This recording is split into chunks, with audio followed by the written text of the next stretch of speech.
Good morning class 8। आज हम पढ़ने जा रहे हैं हिंदी लैंग्वेज का चैप्टर 2 बच्चों, वर्ण विचार। चैप्टर का नाम है वर्ण विचार। तो वर्ण भाषा की सबसे छोटी इकाई है। तो स्टार्ट करते हैं बच्चों। वर्ण जो है वो भाषा की सबसे छोटी इकाई है। विभिन्न वर्णों के संयोग से शब्द बनते हैं। कई वर्णों के जो संयोग से, जोड़ से, मेल से क्या बनते हैं बच्चों? शब्द बनते हैं। वर्णों के समूह को हम वर्णमाला कहते हैं। वर्णों के समूह को, जो वर्णमाला का समूह होता है वर्णों का, उनके समूह को हम बच्चों वर्णमाला बोलते हैं। आपने पढ़ा होगा छोटी क्लास में वर्णमाला। हिंदी वर्णमाला को स्वर, अयोगवाह और व्यंजन में विभाजित किया गया है। अब जो हिंदी वर्णमाला है उसको स्वर, अयोगवाह और व्यंजन, तीन उसमें विभाजित किया है वर्णमाला को। तो पहला है स्वर। स्वर उन वर्णों को कहते हैं जिनके उच्चारण में वायु बिना किसी अवरोध के मुख से निकल जाती है। स्वर उन्हें कहते हैं जिनके उच्चारण में वो वायु, जो मुख से वायु निकलती है, वो बिना किसी अवरोध के, रुकावट के जो निकल जाती है। स्वर बिना किसी दूसरे वर्णों, व्यंजनों की सहायता से बोले जा सकते हैं। स्वर जो हैं वो बिना किसी दूसरे वर्णों या व्यंजनों की मतलब सहायता से बोले जा सकते हैं। अतः स्वरों का उच्चारण स्वतंत्र रूप से किया जा सकता है। हिंदी में स्वर इस प्रकार है। जो स्वरों का उच्चारण है वो स्वतंत्र रूप से कर सकते हैं। स्वर देखिए किया, छोटा, बड़ा, छोटी, बड़ी, छोटा ऊ, बड़ा ऊ, ऋषि, ए, ओ और औ, ये बच्चों हमारे स्वर हैं। ये क्या है? हमारे स्वर हैं। अभी हम पढ़ेंगे स्वरों के भेद, काइंड्स ऑफ वॉवेल। स्वरों के भेद। उच्चारण में लगने वाले समय के आधार पर स्वरों के तीन भेद होते हैं। उच्चारण में लगने वाले समय के आधार पर स्वरों के भी तीन भेद होते हैं: ह्रस्व स्वर, दीर्घ स्वर और अयोगवाह। तो सबसे पहले दिया ह्रस्व स्वर। जिन स्वरों के उच्चारण में एक मात्रा काल बहुत कम समय लगता है, मतलब एक मात्रा काल या बहुत कम समय लगता है जिन स्वरों के उच्चारण में बोलने, अगर साफ साफ सीधी भाषा में बोलें तो जिन स्वरों के उच्चारण में कम समय लगता है उन्हें हम ह्रस्व स्वर कहते हैं। हिंदी वर्णमाला में छोटा आ, छोटी ई, छोटा ऊ तथा ऋषि चार ह्रस्व स्वर हैं। दीर्घ स्वर जिन स्वरों के उच्चारण में दो मात्रा काल में 2 गुना ह्रस्व स्वर से 2 गुना समय लगता है। साधारण भाषा में लिखें तो जिन स्वरों के उच्चारण में ह्रस्व स्वर से 2 गुना समय लगता है उन्हें हम दीर्घ स्वर कहते हैं। जैसे बड़ा आ, बड़ी ई, बड़ा ऊ, ए, ओ और औ, ये 7 जो है बच्चों ये दीर्घ स्वर हैं। अब है तीसरा अयोगवाह। अयोगवाह क्या है? हिंदी वर्णमाला में अंग और आहा ऐसे वर्ण हैं जिनको ना तो स्वरों में गिना जाता है और ना ही व्यंजन में। अतः स्वरों और व्यंजनों के योग से, स्वरों और व्यंजनों के योग ना होने के, स्वरों और व्यंजनों के योग ना होने के कारण इन वर्णों को अयोगवाह कहा जाता है। ये 3 होते हैं: अंग, आहा और अ में चंद्र बिंदु लगा के। इन्हें क्रमशः अनुस्वार, विसर्ग और अनुनासिक कहते हैं। अब पहला पढ़ेंगे बच्चों हम अनुस्वार। अनुस्वार क्या होता है? अनुस्वार होता है कि ऊपर, वर्ण के ऊपर इस तरह से एक बिंदी, इसको हम बोलते हैं अनुस्वार। तो चलिए पढ़ते हैं। जिन वर्णों का उच्चारण करते समय हवा नाक से बाहर निकलती है उसे अनुस्वार कहते हैं। जिन वर्णों का उच्चारण करते समय जो मुख से हवा निकलती है वो नाक द्वारा बाहर निकलती है उसे अनुस्वार कहते हैं। इन ध्वनियों का उच्चारण म, न के समय होता है, जैसे कंपन, पंप, चंदन, गंगा, बंदर आदि। अभी दूसरा दिया है विसर्ग। विसर्ग का चिन्ह है बच्चों इस तरह से 2 डॉट। तो चलिए विसर्ग के बारे में। जिस ध्वनि का उच्चारण ह के समान किया जाता है उसे विसर्ग कहते हैं, जैसे प्रायः, प्रातः, अंतः आदि। अनुनासिक। अनुनासिक क्या होता है बच्चों? अनुनासिक होता है चंद्र बिंदु, इस तरह से चंद्र बिंदु जो लगाते हैं। जिस ध्वनि का उच्चारण करते समय वायु नाक, मुख दोनों से बाहर निकलती है उसे हम अनुनासिक कहते हैं, जैसे चांदी, आंधी, काव, काव आदि। ये हो गया हमारा अनुनासिक। अभी हम आगे पढ़ेंगे विशेष। जब किसी स्वरों की मात्रा शिरोरेखा के ऊपर लग जाती है तब अनुनासिक को अनुस्वार के रूप में प्रयोग करते हैं, जैसे कि वहीं, चोखा, 65 में आदि। ये हो गया हमारा विशेष कि जब किसी स्वरों की मात्रा शिरोरेखा के ऊपर लग जाती है तो अनुनासिक को अनुस्वार के रूप में भी प्रयोग करते हैं। अभी दिया अनुसार और अनुनासिक में अंतर, तो बच्चों अच्छे से समझिए इसको। जिस ध्वनि का उच्चारण करते समय वायु केवल नाक से निकलती है तो उसे हम अनुस्वार कहते हैं। जिन ध्वनि का उच्चारण करते समय वायु, जो मुख से वायु निकलती है वो केवल नाक से निकलती है, उसको हम अनुस्वार कहते हैं। और जब वायु नाक और मुख दोनों से निकलती हो तो उसे अनुनासिक कहते हैं।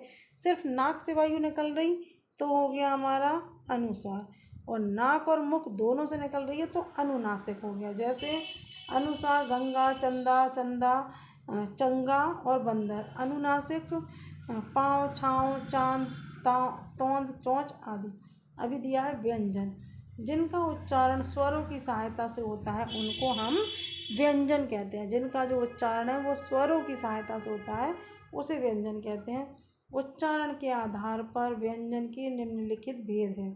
उच्चारण के आधार पर व्याकरण में क्या है, उसके निम्नलिखित भेद है व्यंजन के। पहला स्पर्श व्यंजन, अंतस्थ व्यंजन, तीसरा ऊष्म व्यंजन। अब हम इनके बारे में विस्तार से आगे पढ़ेंगे। तो पहला दिया है बच्चों, देखिए स्पर्श व्यंजन। स्पर्श व्यंजन में क्या क्या दिया है, कावर्ण, चावर्ग, टावर्ग, तावर्ग और पावर्ग में। तो पूरा आपका काखा गागा से लेकर ये पूरा यहाँ तक। अभी अंतस्थ व्यंजन क्या है, या, रा, ला, वा। इसी तरह से ऊष्म व्यंजन है श, श, स, ह। ये आपके ऊष्म व्यंजन हैं। अभी आगे देखिए, उच्चारण में श्वास की मात्रा के आधार पर। अब दिया है उच्चारण में यानी बोलने में श्वास की मात्रा के आधार पर दिया है बच्चों अल्प प्राण पहला और दूसरा महाप्राण। तो चलिए पढ़ते हैं अल्प प्राण क्या है। जिन व्यंजनों के आधार पर वस्तु की मात्रा कम होती है। तो जिन व्यंजनों के आधार पर बच्चों क्या है, वस्तु की मात्रा, जिन व्यंजनों के आधार पर वायु की मात्रा जो है बच्चों वो कम होती है उन्हें अल्प प्राण व्यंजन कहते हैं। जहाँ वायु की मात्रा कम होती है, बोलने में हवा कम निकलती है, उसको हम बोलते हैं अल्प प्राण व्यंजन कहते हैं। व्यंजनों के प्रत्येक वर्ग के पहले, व्यंजनों के जो प्रत्येक वर्ग के पहले, तीसरे तथा पांचवें व्यंजन अल्प प्राण व्यंजन होते हैं। व्यंजनों के प्रत्येक वर्ग के पहले, तीसरे और पांचवें व्यंजन अल्प प्राण व्यंजन होते हैं। इनके अतिरिक्त डा और अंतस्थ व्यंजन यार अलावा अल्प प्राण व्यंजन है। अभी दूसरा दिया है बच्चों, देखिए महाप्राण। तो देखिए अच्छे से, जिन व्यंजनों के उच्चारण में वायु अधिक निकलती है, कम निकलती है वो अल्प प्राण, जिनमें अधिक निकलती है वो महाप्राण, तथा जिसके उच्चारण में जोर लगाना पड़ता है, जिसको बोलने में हमें दबाव बनाना पड़ता है, जोर लगाना पड़ता है, उन्हें हम महाप्राण व्यंजन कहते हैं। व्यंजनों के प्रत्येक वर्ग के दूसरे तथा चौथे व्यंजन तथा सभी ऊष्म व्यंजन शाह महाप्राण व्यंजन हैं। अभी आगे देखिए, वर्णों का उच्चारण स्थान। अब दिया है इसमें वर्णों का उच्चारण स्थान। मुख के जिस हिस्से से जिस अक्षर का हम उच्चारण करते हैं वह उस अक्षर का उच्चारण स्थान कहलाता है। मुख के जिस हिस्से से जिस अक्षर का हम उच्चारण करते हैं वह उस अक्षर का उच्चारण स्थान है जो कहलाता है। वर्णों के निम्नलिखित उच्चारण स्थान माने गए हैं। पहला कंठ, ताल्य, तालव्य, मूर्धन्य, दंत, ओष्ठ, अनुनासिक, कंठोष्ठ, कठोष्ठ, कंठतालव्य, दंत्योष्ठ। तो पहला है कंठ। पहला हम कंठ के बारे में पढ़ेंगे। जिन वर्णों का उच्चारण स्थान कंठ से होता है, जैसे आ, क, ख, ग, घ, ये विसर्ग और विसर्ग। इस तरह से तालव्य, जिन अक्षरों का उच्चारण तालु से होता है, छोटी बड़ी, च, छ, ज, झ, ण, व और श। मूर्धन्य, जिन अक्षरों का उच्चारण मूर्धा से होता है, जैसे री से ऋषि, ट, ठ, ड, ढ, ण, र और श। अब है दंत। दंत में जिन अक्षरों का उच्चारण ऊपर के दांतों पर जीभ लगाने से होता है, ता, था, दा, धा, ना, ला और सा। तो बच्चों आप इन शब्दों को अपने मुख से बोलकर भी समझ सकते हैं कि देखिए आप जैसे ता बोलेंगी तो आपकी जीभ ऊपर के दांतों को टच करेगी। इसी तरह से था, दा, तो आप इसको बोलते भी जाइए और समझते भी जाइए। ओष्ठ, जिन वर्णों का उच्चारण ओठों से होता है, जिन वर्णों का उच्चारण हम अपने होठों के द्वारा करते हैं, जैसे ऊ, प, फ, ब, भ और म, तो ये होगा ओष्ठ द्वारा। अनुनासिक, जिन अक्षरों का उच्चारण मुख और नाक से होता है, जैसे ण, त्र, ण, न, म और अनुस्वार। अब है कंठोष्ठ।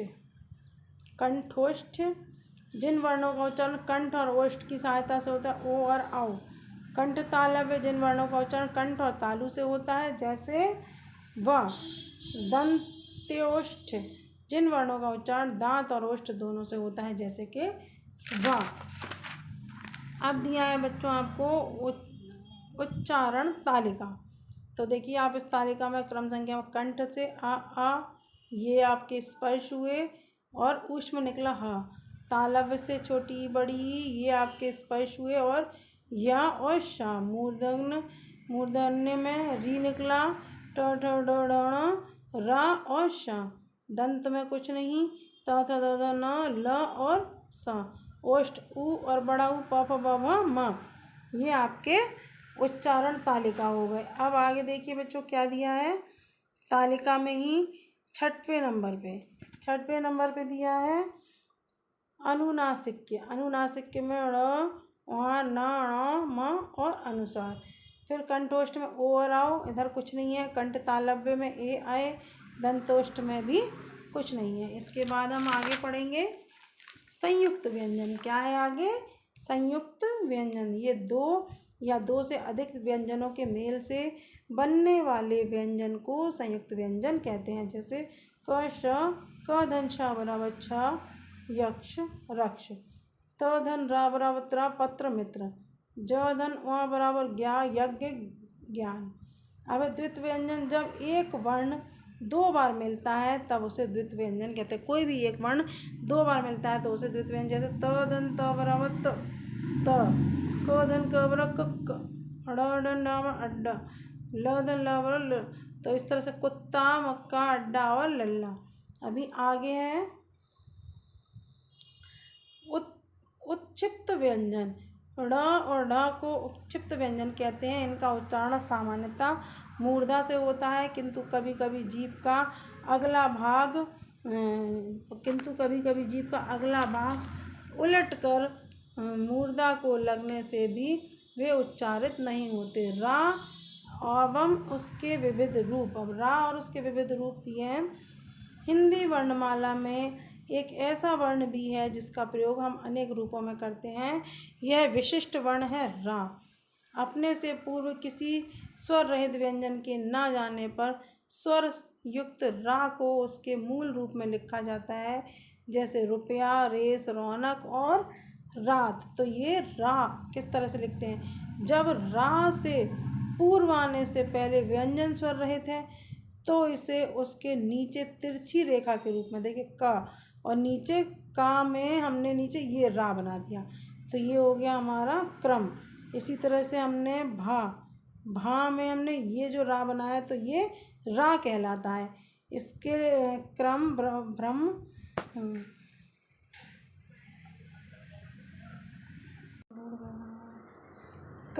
भ्रम, प्रघात और प्रहार आदि। इसी तरह से आगे दो वर्णों के बीच स्वर रहित रा आने की स्थिति में यह दूसरे वर्ण के ऊपर लगाया, जैसे कर्म और धर्म। तो माँ पे हमने अगर ऊपर इस तरह से रा लगाया तो ये भी रा, और अभी इधर का के नीचे हमने रा ऐसे बनाया था तो वो भी रा कहलाता है।